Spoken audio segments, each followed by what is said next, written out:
Hello guys, कैसे हैं आप सब लोग। उम्मीद करता हूं कि सभी लोग अच्छे होंगे। बेटा आज हम आपके सामने मैथ के प्रैक्टिस सेट के बहुत ही बेहतरीन सवाल लेकर आए हैं। ये जो आपके आज प्रैक्टिस सेट लेकर आए हैं मॉक टेस्ट के रूप में, ये आपका ARO अर्थात जो समीक्षा अधिकारी का फॉर्म आया हो उसके लिए बहुत ही इंपॉर्टेंट है। साथ में यूपी पुलिस के लिए भी है और SSC को तो मोस्ट इंपॉर्टेंट है बेटा। तो चलिए स्टार्ट करते हैं। आज बहुत ही बेहतरीन सवालों के साथ आज आपके सामने हम उपस्थित हुए हैं। चलिए स्टार्ट करते हैं। देखिए पहला सवाल आपके सामने क्या लिखा हुआ है, देखिए गौर से।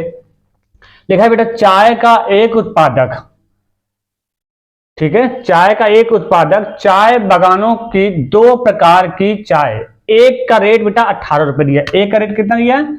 18 रुपए दिया, ठीक है। और दूसरे का दिया है आपका 20 रुपए, ठीक है, दूसरे का 20 रुपए दिया है, बहुत बढ़िया।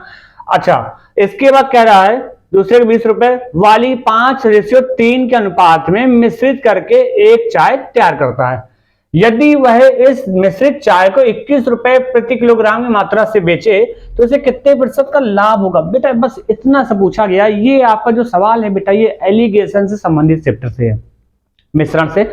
जिन भाइयों ने मिश्रण चैप्टर ना पढ़ा हो वो चैप्टर हमारा जाके प्लेलिस्ट में जाके मैथ में जाकर देख लें, उसमें आपको क्लियर किया है। फिलहाल यहाँ सवाल का आंसर कैसे होगा, देखो 18 रुपए वाली जो चाय है उसका रेशियो कितना है? 5, यानी कि 5 किलो चाय। और 20 रुपए वाली किलो जो चाय है वो 3 है, ठीक है ना। 20 रुपए वाली जो चाय है वो 3 किलो, उसका अनुपात तो ये दिया। यानी अगर 18 रुपए के हिसाब से 5 किलो चाय लेते हैं तो हम कितने रुपए पड़ जाएंगे? 90 रुपए हो जाएगी, नहीं हो जाएगी बताइए। और 20 रुपए वाली चाय जो होगी अगर 3 किलो लाएंगे हम तो कितने रुपए हो जाएगी? 60 रुपए हो गई कि नहीं होगी बताइए, सीधी सी बात है। अगर इन दोनों को मिलाएं तो टोटल खर्चा कितना हुआ बेटा? 90 और 60 कितना हो गया? आपको पता होगा कि 150 होता है। अब देखो टोटल चाय हमारे पास कितनी थी ये बताओ। ये एक 5 किलो थी, एक 3 किलो थी, यानी टोटल कितनी हो गई? 8 किलो चाय हो गई। अब यहाँ पे कह रहा है जो ये पूरी चाय इसको इस अनुपात मिलाने के बाद जैसे मिलाए तो ये 8 किलो चाय हो गई ना। अब 8 किलो चाय को हमने क्या किया कि इसको 21 रुपए के हिसाब से बेच दिया, है ना। कुछ कुछ चाय अच्छी क्वालिटी की थी, कुछ लो क्वालिटी की, इन दोनों को मिक्स करके 21 रुपए के हिसाब से बेच दिया। अच्छा 21 रुपए के हिसाब से भाई साहब बेचोगे तो कितना आ जाएगा? यहाँ पे 168 रुपए आएगा कि नहीं आएगा? यानी पहले हम 150 रुपए की थी हमारी, अब यहाँ 168 की हो गई, तो यानी कितने का प्रॉफिट हुआ बताओ, फटाफट बताओ। 168 में आप क्या करोगे? देखो लाभ निकालने के लिए क्या करोगे? लाभ निकालने के लिए बेटा 168 माइनस क्या हो 150 कर दोगे, तो यानी 18 रुपए का लाभ हुआ। अब आपसे पूछा क्या गया? लाभ प्रतिशत पूछा गया, तो इसमें कितने का लाभ प्रतिशत होगा? तो लाभ प्रतिशत का फॉर्मूला आपको पता होना चाहिए। लाभ प्रतिशत बराबर जितने का लाभ होता है ना, जैसे 18 रुपए का लाभ है, लाभ प्रतिशत निकालना है तो 18 बटे टोटल किसमें लाभ हुआ था? 150 में हुआ था। 150 मल्टीप्लाई का 100, काट पीट लो बेटा, 5 से काटो, 5 से 15, 5 दूना 10 हो गया, 3 छंग 18 हो गया, यानी 6 दूना 12% का लाभ होगा। उम्मीद करता हूं बेटा समझ में आया होगा। आया कि नहीं आया? नोट कर लीजिएगा फटाफट, हो जाएगा बेटा। चलिए आगे बढ़ते हैं।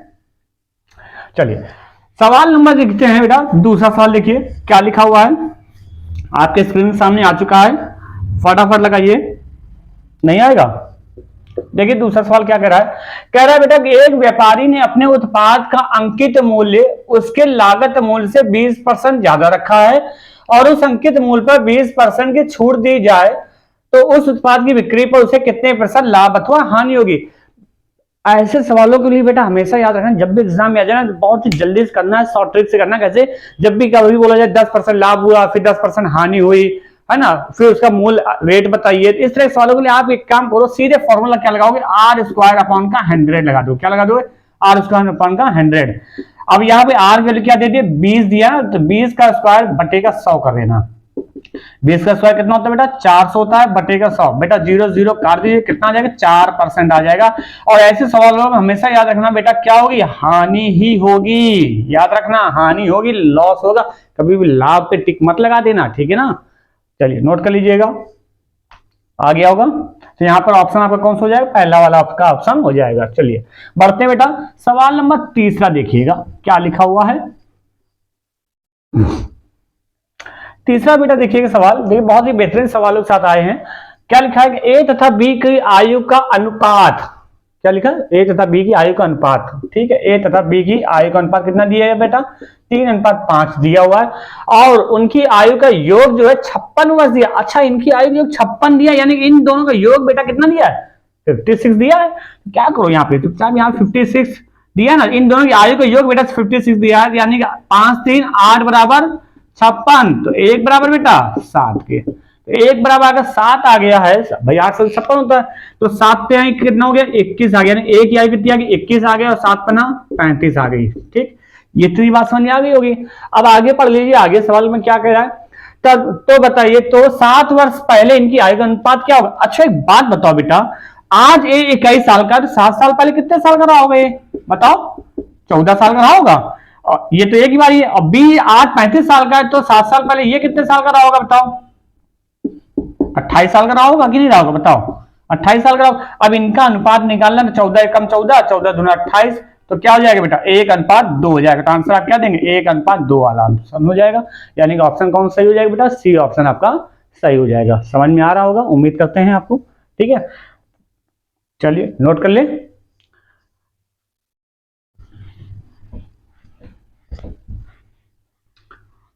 सवाल बेहतरीन मिलेंगे भैया आज, है ना, इसलिए आखिरी तक बने रहें आप। चलिए सवाल नंबर 4 की तरफ आते हैं बेटा।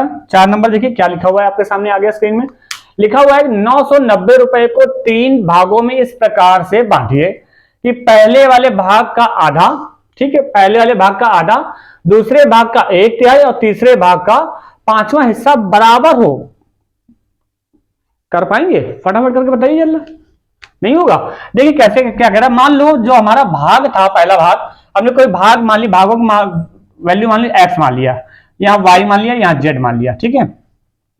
पहले भाग का आधा, दूसरे भाग का क्या था भैया, दूसरे भाग का 1/3, ठीक है, और तीसरे भाग का 5वां भाग, है ना, ये दोनों क्या बराबर दे दिया है, तो यहां से बेटा x y z की वैल्यू आपको निकालनी होगी। तो ऐसे सवालों में क्या करते हैं, इसको इक्वल हम क्या मान लेते हैं 1 मान लेते हैं, ठीक है ना।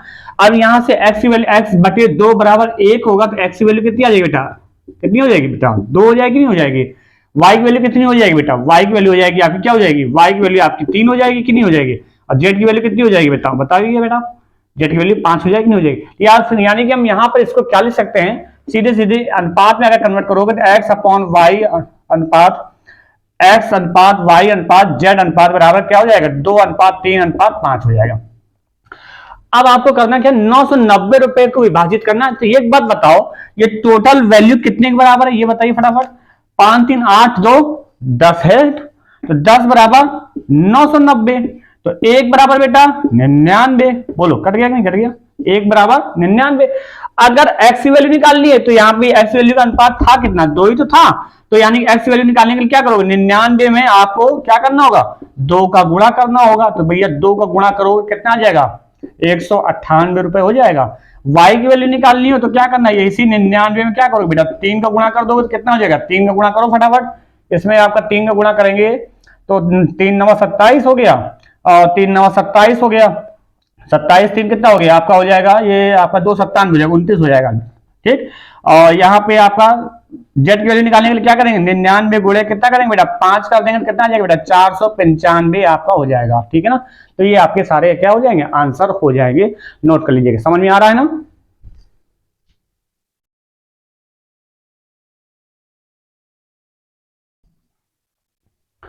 हो जाएगा बेटा। चलिए आगे बढ़ते हैं।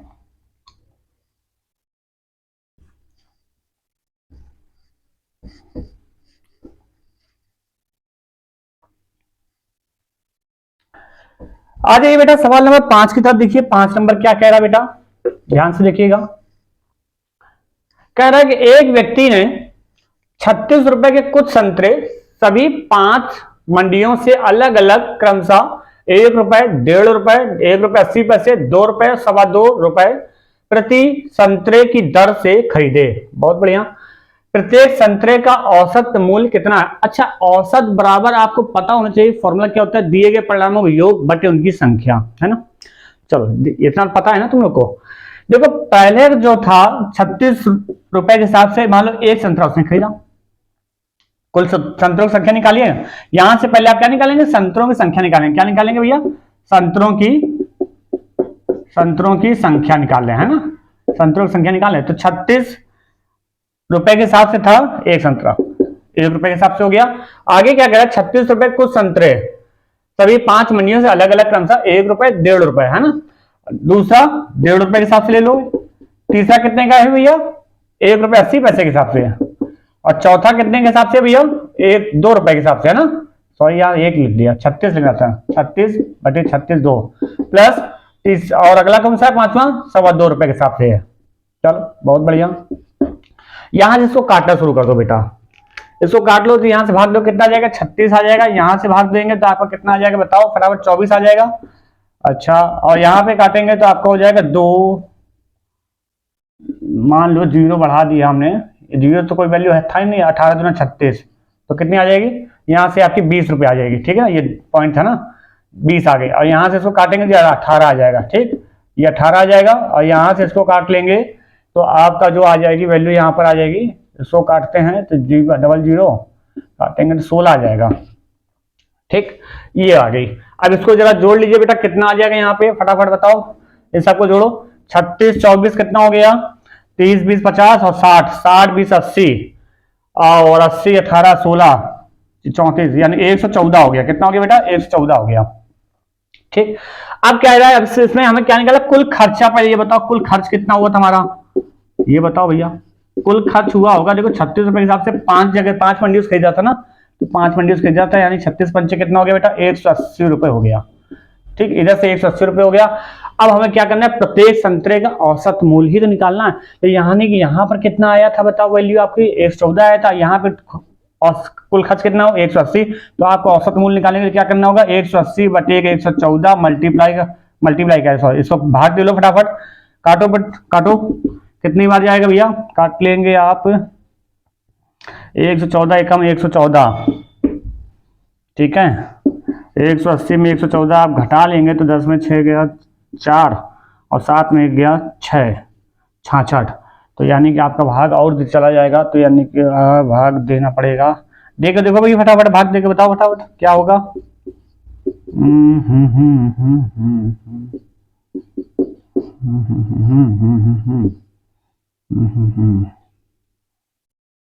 पॉइंट लगा तो 0 बढ़ गया, 5 बार कट गया। 1.58 बार जाएगा भैया। ठीक है, लमसम 1.58 बार जाएगा। ठीक, तो आपका आंसर क्या हो जाएगा? 1.58 हो जाएगा। यानी कौन सा ऑप्शन हो जाएगा बेटा? सी ऑप्शन आपका क्लियर होगा, सही होगा। ठीक है ना, नोट कर लीजिएगा। हो जाएगा बेटा। चलिए आगे बढ़ते हैं, उम्मीद करते हैं समझ में आ रहा होगा।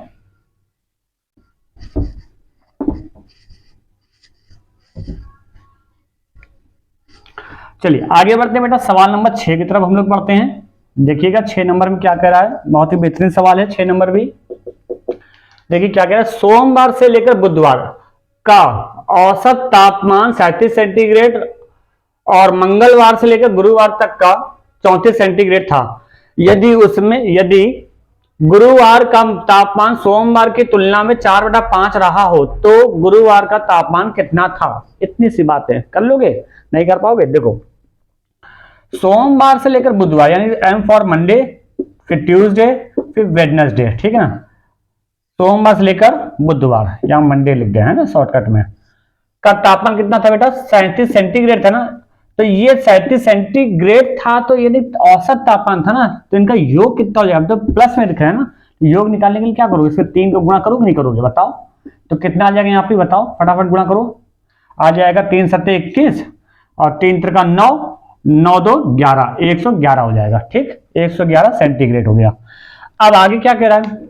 आगे कह रहा है बेटा मंगलवार से गुरुवार तक 34 था। मंगलवार से यानी ट्यूसडे, वेडनेसडे और थर्सडे का औसत तापमान कितना था? 34 सेंटीग्रेड था। यानी कि इसमें 3 को गुणा करेंगे तो कितना आ जाएगा यहाँ पे? 3 चौको 12 और 3 त्रिका 9, 9 1 10, 102 हो गया। ठीक है, अब यहां पे देखो ध्यान समझना, इधर आपका कितना है इसको हम यहीं लिखे दे रहे हैं। यहाँ पे 111 आया था ना, हाँ 111 आया था। ठीक, अब ध्यान से देखो, इन दोनों वैल्यू का हम क्या करें, दोनों इक्वेशन जो बनी है आपकी, इनको हम क्या करते हैं? जोड़ देते हैं, घटाने पकड़ लेते हैं ना। यहां माइनस किया, ये माइनस किया, ये माइनस किया, इधर माइनस किया। ठीक, अब ध्यान से देखो, सोमवार तो आपका बचा रहेगा कि नहीं बचा रहेगा? ये मंगल से मंगल कट गया कि नहीं कट गया? ये बुध से बुध कट गया कि नहीं कट गया? माइनस थर्सडे बचा कि नहीं बचा? बताओ भैया, थर्सडे बराबर कितना होगा? 111 में 102 घटाएंगे तो आपका कितना आ जाएगा? 9 सेंटीग्रेड आएगा कि नहीं आएगा? इतनी बात समझ आ गई कि नहीं आ गई?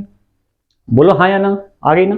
अच्छा, अब इसके बाद अगली कंडीशन क्या कह रहा है बेटा, यदि गुरुवार का तापमान सोमवार की तुलना में 4/5 रहा हो, यानी सोमवार की तुलना में 4/5 रहा हो, ठीक है ना। गुरुवार का जो तापमान है सोमवार की तुलना में 4/5 रहा हो। गुरुवार का जो तापमान था वो सोमवार का जो तापमान रहा होगा उसका 4/5 है। ये वैल्यू बोला Thursday equal to Monday into 4/5। ठीक है, तो एक काम करो, थर्सडे की वैल्यू हमें इतनी पता है ना, तो यहां पे इस इक्वेशन में वैल्यू पुट कर लेते हैं।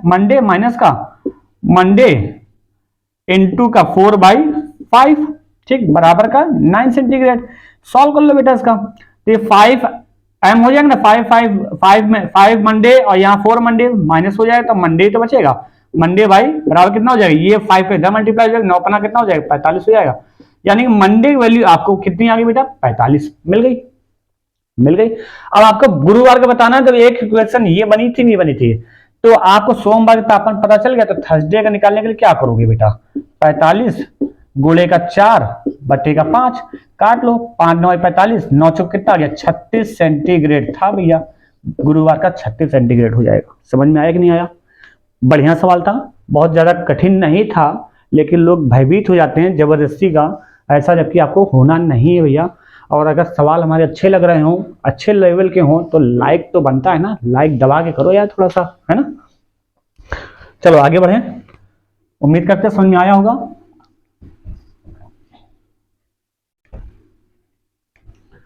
चलिए सवाल नंबर आ जाइए 7 नंबर देखिए बेटा, बहुत ही बढ़िया सवाल है ये भी। देखिए क्या कह रहा है, एक व्यक्ति को एक वस्तु 180 रुपए में बेचने पर 10% की हानि होती है। उसे 10% लाभ प्राप्त करने के लिए उस वस्तु को किस कीमत पर बेचना होगा। अच्छा एक बात बताओ, मान लो कोई वस्तु थी 100 रुपया, कितनी थी, 100 रुपया, 100 रुपए की थी, 180 में बेचने में उसे 10% की हानि हुई। तो एक बात बताओ, जब 10% की 100 में हानि होगी तो 90 रुपए हमने बेची होगी, तभी 10 रुपए की हमें हानि हुई। तो यानी 90 बराबर कितना दिया बेटा, 180 दिया है, एक बराबर कितना आ जाएगा बेटा, 2 आ जाएगा। तो हमारा एमआरपी हमने 100 माना है, तो 100 बराबर कितना आ जाएगा, 200 हो जाएगा। यानी कि पहले उसका अंकित मूल्य हमारा कितना आ गया, लागत मूल्य हमारा कितना आ गया, 200 रुपए आ गया। ठीक, अब 200 वाली चीज को आप 180 में बेचोगे तो हानि तुमको नहीं होगी, तो हमको होगी क्या है। लेकिन अब क्या कह रहा है, 200 रुपए वाली चीज थी, ये लागत मूल्य था। अब हम कह रहे हैं कि इसमें क्या चाहिए, हमें 10% की क्या चाहिए, लाभ चाहिए। अब 200 में 10% लाभ कमाने के लिए कितना रुपए चाहिए, कितने रुपए बेचे हम। तो ये बताओ, एक बात बताओ, सिंपल सी बात है, 200 में 10% लाभ चाहिए, 10/100, 0 खत्म, यानी कितना आया बेटा, 20 रुपए बढ़ा दो 200 रुपए वाली चीज में, तो आपको 10% का लाभ ऑटोमेटिक हो जाएगा। तो 200 में क्या करेंगे आप, 200 में आप क्या करोगे बेटा, बताओ जल्दी फटाफट। 200 में आप 20 रुपए जोड़ देंगे, तो यानी कि 220 रुपए में आप बेचिए, आपको लाभ हो जाएगा 10% का। क्लियर बेटा, समझ में आ रहा है कि नहीं आ रहा है, नोट कर लीजिए। तो इसमें ऑप्शन आपको कौन सा हो जाएगा, फर्स्ट ऑप्शन सही हो जाएगा। ठीक है, आ रहा है समझ में, नोट कर लो फटाफट। चलो आगे बढ़ते हैं।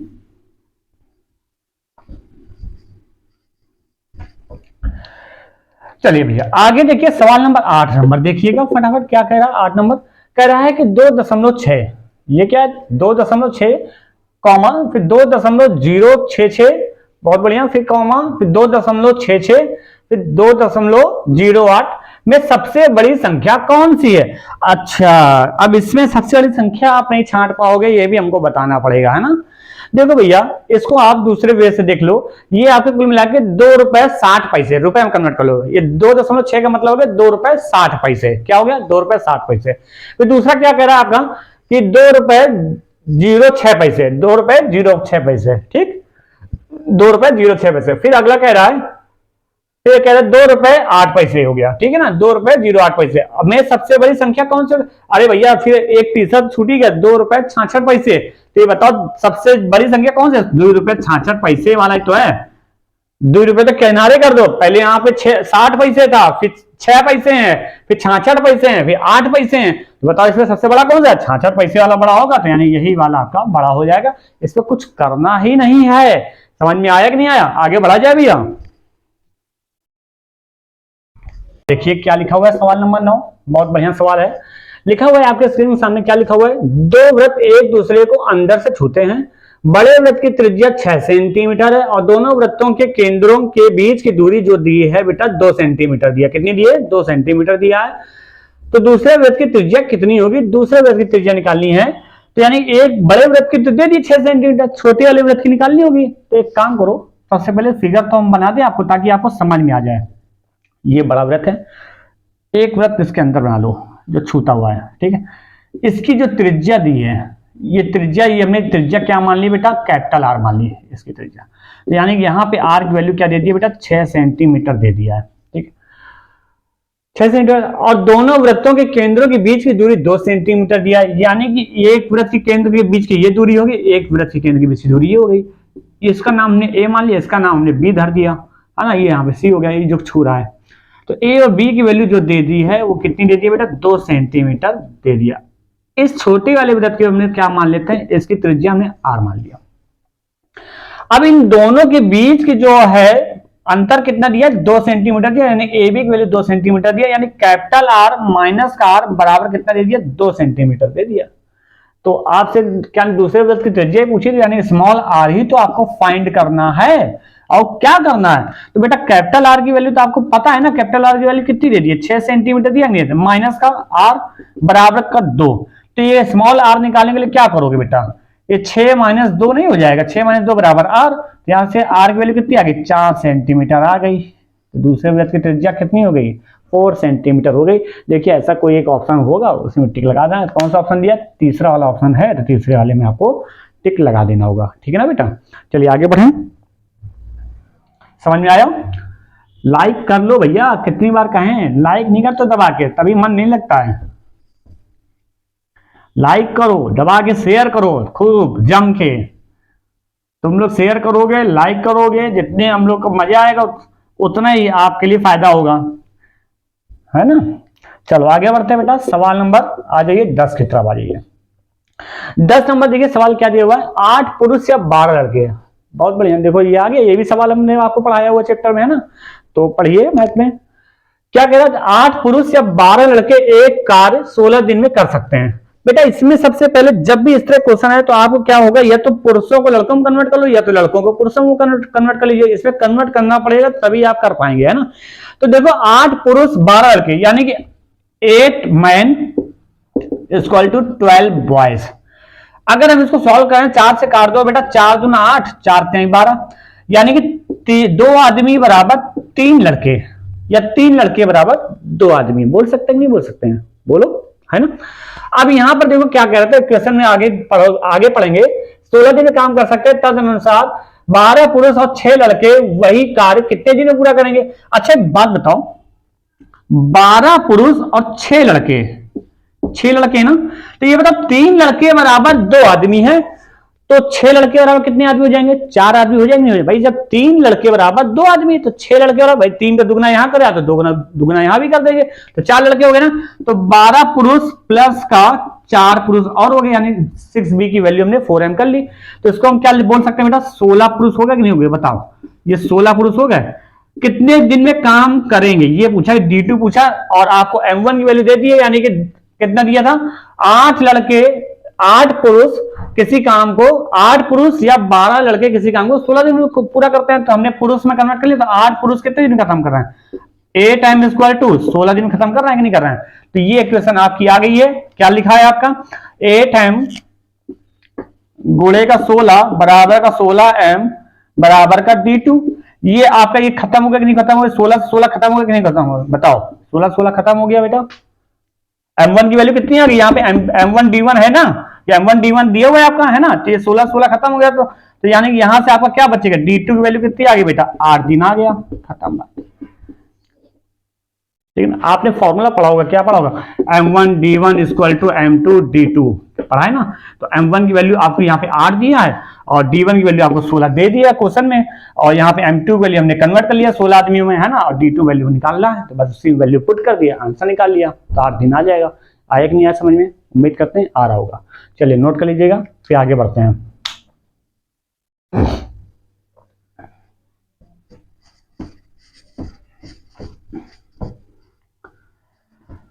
सवाल नंबर बेटा कहिए 11 नंबर। 11 नंबर क्या कह रहा है? एक समषटभुज के आंतरिक कोण और उसके बाह्य कोण के मापों का अनुपात कितना होगा। बेटा समषटभुज, षटभुज का मतलब जिसकी 6 भुजाएं हो। कितनी भुजाएं हो? जिसकी 6 भुजाएं हो। जब भी इस तरह का सवाल आए ना, आंतरिक कोण और उसके बाह्य कोण के मापों का अनुपात कितना होगा, तो आप सॉल्व मत करो, सीधे इसका आंसर क्या लगा, 2:1 लगा देना, फिक्स है 2:1। अगर नहीं समझ में आ रहा तो देखो कैसे करते हैं। बेटा षटभुज के जो समषटभुज की भुजाओं की संख्या कितनी होती है, ये आपको पता है। भुजाओं को हमने n से रिप्रेजेंट किया, भुजाओं की संख्या 6 होती है। ये तो षटभुज है ना, जिसके 6 भुजाएं होंगी, ये तो हमने बताई है। तो समषटभुज के प्रत्येक आंतरिक कोण की माप निकालो। क्या निकालोगे? आंतरिक कोण। आंतरिक कोण की माप निकालो। क्या निकालोगे? आंतरिक कोण की माप निकालो। पहले आंतरिक कोण कितना हो जाएगा, n-2/n हो जाएगा, इंटू कितना हो जाएगा, 180 अंश हो जाएगा। अब यहाँ पे n की वैल्यू आपको तो पता है ना कितनी है, 6 - 2 बटे कितनी संख्या, 6 इंटू का 180 हो गया। ठीक है, काटो पीटो भैया, 6 × 18 30 आ गया, 4 कितना हो जाएगा, 120 आ जाएगा। कितना आ गया बेटा, 120 अंश। अब इसमें बाह्य कोण निकालना होगा पहले, है ना, तो प्रत्येक का बाह्य कोण निकाल लो। बाह्य कोण निकालो फटाफट।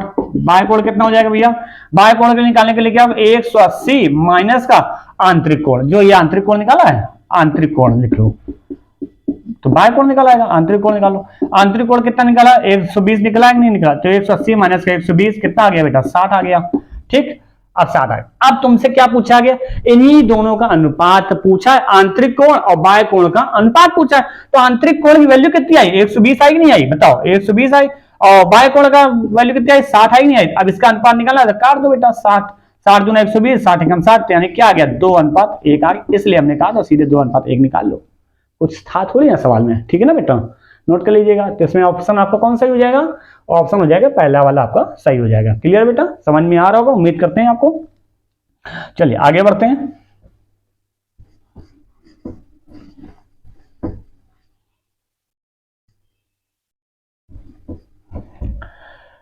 आज ये बेटा सवाल नंबर 12 की तरफ आई है। 12 नंबर देखिए क्या कह रहा है, एक वस्तु की लागत मूल्य पर 10% तथा 20% की छूट दी गई है। ठीक है, तो बिक्री मूल्य 720 रुपए हुआ, तो बिक्री मूल्य कितना हो गया, 720 रुपए हुआ। तो लागत मूल्य कितना है, इतना सी बात है। तो एक बात बताओ, मान लेते हैं हमने क्या मान लिया, लागत मूल्य हमने कोई वैल्यू मान ली, क्या x मान लिया। ठीक है, लागत मूल्य x मान लिया।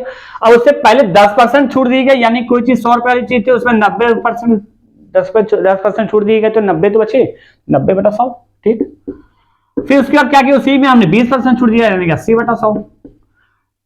तो बिक्री का मूल्य कितना हो गया, 720 रुपया हो गया। यहां से x की वैल्यू आप निकाल लो, कुछ नहीं करना है आपको भैया। 0 0 ये 0 0 खत्म हो गया कि नहीं खत्म हो गया, बताओ। ये 9 थी 72 खत्म हो गया कि नहीं हो गया, तो यानी 10 ही तो बचा। तो x की वैल्यू कितनी आएगी, 100 × 10 करो, कितना 1000 रुपये आ जाएगा। बस आंसर सीधे, कुछ नहीं करना है। आ रहा है कि नहीं आ रहा है, हाँ या ना, जल्दी बताओ। आ रहा है ना, लाइक कर रहे हो ना, लाइक करते रहो और फटाफट अपने फेसबुक इंस्टाग्राम में जरूर शेयर करो भैया। आगे बढ़ते बेटा, सवाल नंबर 13। सवाल नंबर 13 देखो क्या कह रहा है, यदि एक कक्षा में लड़कों तथा लड़कियों की संख्या का अनुपात कितना दिया है, 7:5। B for boys, G for girls. B for boys मतलब लड़के, गर्ल्स मतलब लड़कियां, पता ही है, 7:5 दिया है। ठीक है, संख्या का अनुपात दिया, तो निम्न में से कौन सी संख्या कक्षा के छात्रों की कुल संख्या के बराबर नहीं हो सकती है, नहीं हो सकती, निकालना है भैया। अब इसको आपको कैसे करना है बताएं, इसके लिए सीधे ऑप्शन रखो, कौन से इनके योग के बराबर नहीं हो सकती। देखो पहला ऑप्शन, इनका योग कितना हो जाएगा, 7 5 12 होगा। अब देखो पहला ऑप्शन रखो, अगर 12 36 दिया तो यानी 36 कट गया कि नहीं कट गया, यानी ये हो सकती है 36 भी सही है। अगर हम 60 रख लें तो यानी देखो 12 से बराबर 60 करेंगे तो 12 पंजे 60, ये भी कट जाएगा। 120 रखेंगे तो 12 धाम 120 होता, ये भी कट जाएगा, है ना। तो यानी ये सारे ऑप्शन हो सकते हैं। एक ही वैल्यू है जो 12 से 50 है ना, ये 50 नहीं कटेगा, तो यही आपका आंसर होगा, यही नहीं हो सकता है। बोलो समझ में आया कि नहीं आया, आ गया ना। चलो आगे बढ़ते बेटा,